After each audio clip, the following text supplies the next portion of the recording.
The Millionaire. Nobody noticed this morning. When you opened your eyes, somewhere in the world, another man woke up too. He isn't famous. He doesn't own a private jet. He doesn't post photos of luxury vacations. In fact, if you walked past him on the street, you probably wouldn't look twice. He has a net worth of $2.8 million, yet he still drives a 7-year-old car. His t-shirt has no designer logo. His watch isn't worth talking about. And his house looks so ordinary. Most people would never guess what sits behind its front door. The strange part? Not one of his neighbors knows he's wealthy, because real wealth is usually invisible. Debt is what makes all the noise. This isn't just a story about money. It's a story about choices. Tiny choices that almost nobody notices. Choices that seem completely meaningless. Until one day, they quietly change everything.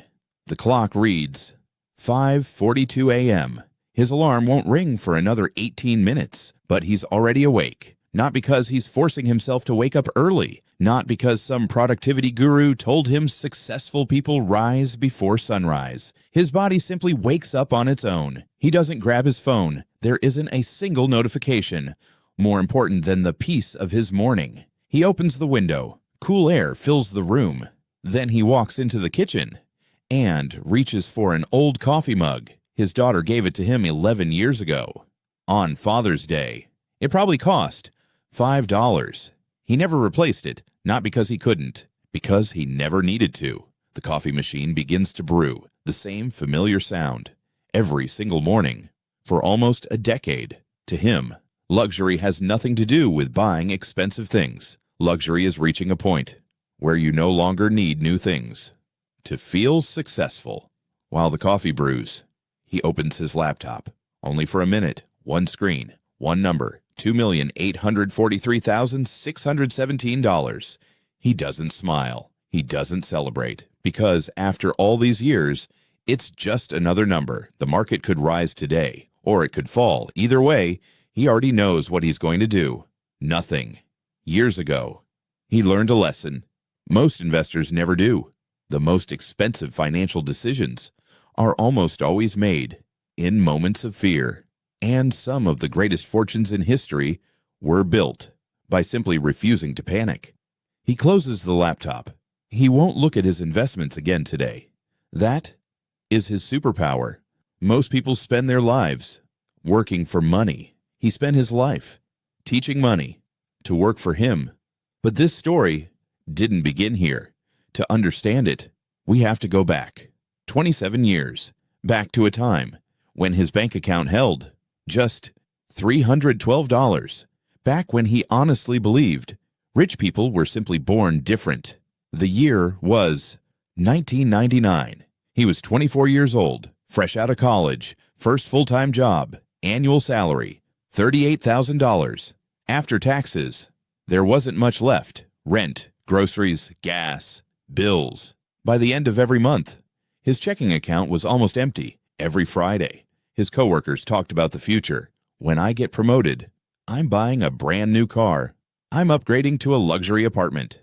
You only live once. He smiled, but stayed quiet, because secretly, he wanted those things too. The new car, the expensive clothes, the nice watch. He wasn't different. He was just as tempted. Then one evening, everything changed. Driving home from work, he called his father. Something felt different. His father's voice was unusually quiet, heavy. After a long silence, he finally said, "I lost my job today. 29 years. At the same company. Gone. One meeting, one envelope, one afternoon. That night, for the first time in his life, he realized even strong people can become afraid. His father wasn't afraid of hard work. He was afraid of starting over, of depending on circumstances he couldn't control. That night, the 24-year-old version of himself made one promise. I will never allow my entire future to depend on a single paycheck. The following Monday, he didn't launch a startup. He didn't buy a trading course. He didn't chase a shortcut. He walked into HR, filled out one form, and asked them to send 15% of every paycheck directly into an investment account. The HR manager smiled. "Are you sure?"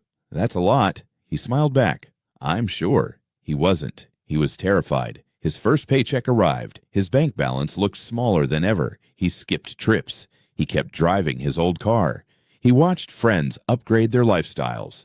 Sometimes he wondered if he was sacrificing the best years of his life, but every month, without fail, he invested again and again and again. Eventually, it stopped feeling like sacrifice. It became routine, and routine will always beat motivation. At the time, he had no idea that one simple habit would completely change the next 25 years of his life, because wealth is almost never created by one big decision. It's created by thousands of small decisions made consistently long after the excitement disappears.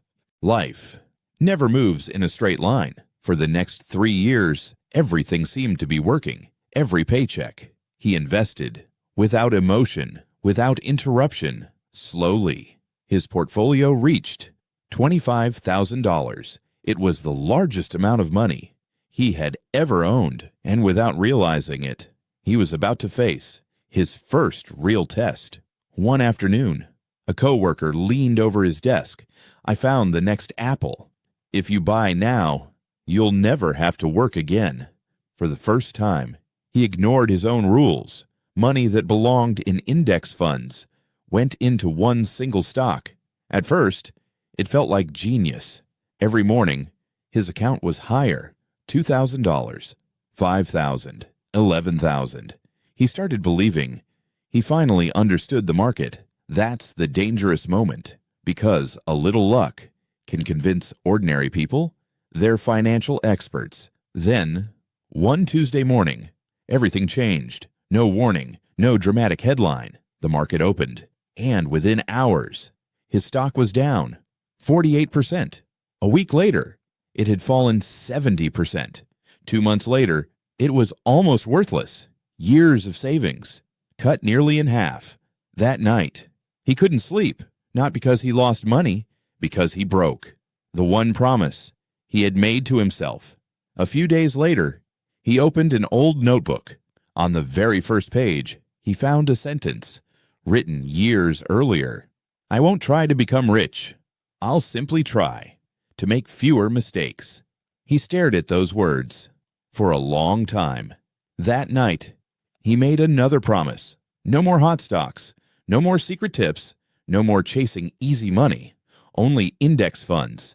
Every month, no matter what. If the market went up, he would buy. If it crashed, he would buy. Even if everyone else was selling, he would keep buying. Years later, people called it discipline. To him, it was simply keeping his word. Years passed. His income grew. 38,000, 55,000, 72,000. Eventually, a six-figure salary. Every promotion came with the same temptation: new cars, bigger houses, luxury vacations. Everyone around him spent more. Every time they earned more, he chose a different path. Whenever his salary increased, half improved his lifestyle. The other half